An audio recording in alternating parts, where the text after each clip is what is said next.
नमस्कार साथीहरू, आज मात्रै ठुलो मात्रामा खुलेको कर्णाली प्रदेश चौथो तह प्रशासन तथा अप्राविधिक प्राविधिक दुवैतर्फको चाहिँ नयाँ पाठ्यक्रम लागू भएको छ र यस भिडियोमा चाहिँ मैले अप्राविधिक चौथो तह प्रशासनतर्फको नयाँ पाठ्यक्रम लिएर उपस्थित भएको छु साथीहरू। बिफोर द्याट हामीले यो जुन भ्याकेन्सी छ यसलाई सरसर्ती एकचोटि हेरिहालौँ है। यो चाहिँ तपाईँको बढुवाको लागि भन्यो, मैले पहिला नै राखिदिइसकेको छु। अनि यो चाहिँ कार्य सम्पादनबाट हुने बढुवा भयो, यो त्यहीँको कर्मचारीको लागि भयो र तपाईँहरूले अप्लाई गर्ने भनेको खुल्ला तथा समावेशी तर्फ हो है। यो चाहिँ अप्राविधिक तर्फ चाहिँ यो आन्तरिक अन्तरसेवा प्रतियोगिता भनेको छ। यो आन्तरिक तर्फ चाहिँ प्रशासन सहायक लेखा भनेर यहाँ दियो, यो 3 जना यसरी खुलेको छ, जम्मा 4 जना खुल्यो, यो आन्तरिक भयो। अब तपाईँले त्यसै गरेर आन्तरिक अन्तरसेवा प्रतियोगिता यो पनि आन्तरिक तर्फकै छ है। प्रशासन सेवा 11 जना, तर सबैले अप्लाई गर्न मिल्ने यो खुल्ला भनेको छ। यो खुल्ला चाहिँ कतिजना त भन्दा जम्मा 33 जना खुलेको छ। अब यो चाहिँ स्थानीय सेवा 11, प्रदेश सेवा यो चाहिँ सामान्य प्रशासनतर्फ 7 जना र प्रदेश लेखातर्फ 3 जना, त्यसै गरेर स्थानीय प्रशासनतर्फ 22 जना, स्थानीय लेखातर्फ 1 जना गरेर टोटल चाहिँ तपाईँको खुल्ला 33 जना माग्यो है। टोटल चाहिँ 60 जना मागेको छ यो प्रशासनतर्फ है त। त्यसै गरेर खसारे तपाईँको जम्मा कति माग्यो, 8 जना माग्यो हैन। त्यसै गरेर खसारे महिला 4 जना माग्यो है। त्यसै गरेर दलित 5 जना माग्यो, दलित महिला 1 जना माग्यो हैन। आजबाट कति माग्यो, 3 जना। आज महिला चाहिँ कति त, आदिवासी जनजाति भनेको है यो आज भने यति भयो हैन। पिछेतर्फ 2 जना, यसरी मागेको छ साथीहरू। यो प्रशासनतर्फ भयो है, यो चाहिँ अप्राविधिक तर्फ। अब प्राविधिक तर्फको पनि यहाँ दिएको छ, म तपाईलाई प्राविधिक तर्फको पनि देखाइहाल्छु है त। यो चाहिँ त्यही नै हो है त। अनि पिछे महिला 1 जना, अपाङ्ग भएको व्यक्ति 1 जना, मधेसी मुस्लिम 1 जना, यसरी मागेको छ। यो भयो। अब प्राविधिक तर्फ चाहिँ यहाँ तपाईले हेर्न सक्नुहुन्छ। प्राविधिक तर्फ चाहिँ अब यो अनमी भनेर यसरी मागेको छ हैन। खापा छटे के हो यो, यिनीहरु मागेको छ, यहाँ तपाईले हेर्न सक्नुहुन्छ है त। यो चाहिँ अनि नायब पशु स्वास्थ्य प्राविधिक 11 जना मागेको छ है। ठुलै संख्यामा मागेको छ, यो चाहिँ तपाईले हेर्न सक्नुहुन्छ। यो कति मागेको त, जम्मा 20 जना मागेको छ। यो फरेस्ट तर्फतिरको चाहिँ यसरी मागेको छ, यु क्यान रिड इट है त। अब यसको चाहिँ विस्तृतमा हेर्दा लिखित परीक्षा अन्तर्वार्ता पछि तोकिने हो।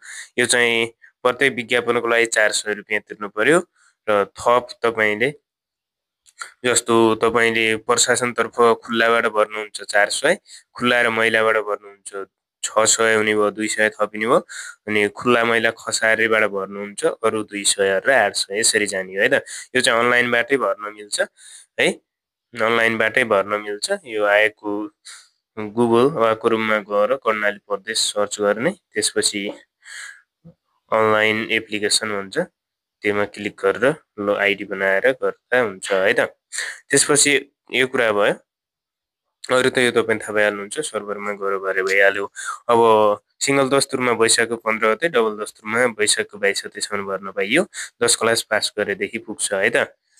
अनि प्रारम्भिक चरणको चाहिँ यति हुनेछ भनेर भनेको छ है। कहिले कति गते हुन्छ त यसको एक्जाम कहिले हुन्छ भने त 2082 2 महिना 24 गते, जेठको 24 गते 9 बजे हुन्छ अरे है त। यो चाहिँ के को हुन्छ, इस प्रदेश र स्थानीय सेवाका आन्तरिक अन्तरसेवा खुल्ला र समय मिति र समय आयोगले वेबसाइटमा पछि प्रकाशन गर्नेछ भनेर भन्यो। यो चाहिँ अरु आन्तरिकको पछि हुनेछ, खुल्लाको चाहिँ यो गते हुने भन्यो है त। अनि लिखित परीक्षा चाहिँ अब त्यसपछि हुन्छ। यो भयो साथीहरु, तपाईको के भयो त यो भनेको चाहिँ, यो चाहिँ तपाईको भ्याकेन्सी भयो है। यसको चाहिँ अब हामी के हेर्छौं त, सिलेबस हेरौं है त।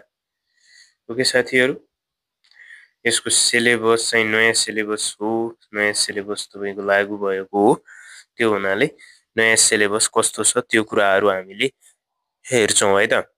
अब परीक्षाको किसिम चाहिँ अब योमा 3टा पत्र राखेको छ है, अहिले चाहिँ 3वटा पत्र राखेको छ। प्रथम चरणमा 100 पूर्णाङ्क हुन्छ, दोस्रोमा 200, 2वटा पत्र हुन्छ त्यसमा है। जस्तो दोस्रो र तेस्रो पत्र भन्छौँ नि हामीले, त्यही हो। त्यसपछि कम्प्युटर सिप परीक्षण हुन्छ, त्यसपछि अन्तर्वार्ता, यसरी हुने हो।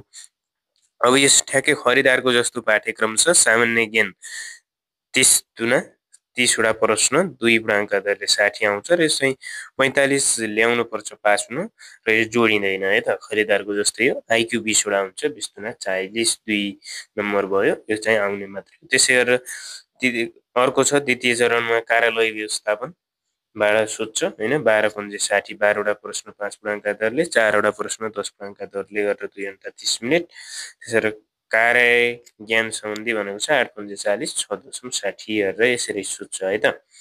अब यस पाठ्यक्रममा के छ भन्ने कुरा हेर्न चाहनुहुन्छ भने, अब यो नेगेटिभ मार्किङ हुन्छ नै हैन, गलत उत्तर दिएदेखि 20% काट्ने, क्याल्कुलेटर युज गर्नु मिल्दैन भनेको छ। अरू यसमा नचाहिने के छ, प्रथम चरणको छनौटको उम्मेदवारलाई मात्र द्वितीय चरणको लिखित परीक्षामा सहभागी गराइन्छ भनेर भनेको छ हैन। त्यो चाहिँ 2081 फागुन 5 गते लागू भएको हो। अब यस पहिलोमा त्यही यो पृथ्वी सम्बन्धी सामान्य जानकारी, उत्पत्ति, बनावट, परिक्रमा, भ्रमण यही भइहाल्यो हैन। त्यसपछि नेपालको भूगोल छ, नेपालको इतिहास, नेपालको विकास, यो यही नै हो है त, सबै त्यही हो।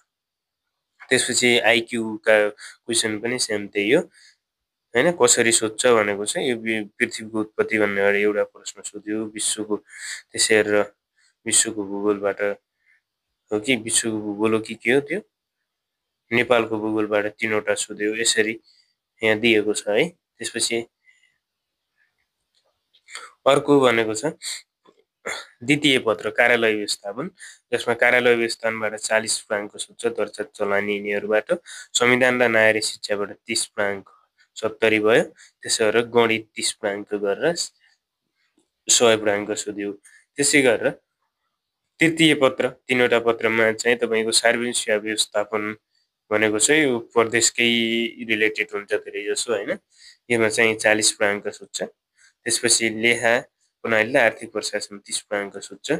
त्यसै गरेर कानुन र न्याय सम्बन्धी जानकारी 30 पूर्णाङ्क सोध्छ है त। यहाँ कति पूर्णाङ्क कहाँबाट सोध्छ यहाँ दिएकै छ, तपाईँले हेर्न सक्नुहुन्छ। यति नै यसको पाठ्यक्रम। त्यसपछि कम्प्युटर स्किल टेस्ट हुने कुराहरू तपाईँको पछाडिको कुरा भयो, कहाँबाट सोद्धा सोध्दै यी कुराहरू त पछाडि हेर्दा पनि हुन्छ। ओके साथीहरू, सबै बुझ्नु भएको छ होला? केही नबुझे कमेन्ट गर्नु होला, हाम्रो टेलिग्राम ग्रुपमा जोइन हुनु होला, वा तपाईँले डेली अनलाइन एक्जाम तथा फिडब्याकमा सहभागी हुन चाहनुहुन्छ भने स्क्रिनमा देखाएको भाइबर नम्बरमा हामीलाई भाइबर मेसेज गर्नु होला। बाइ।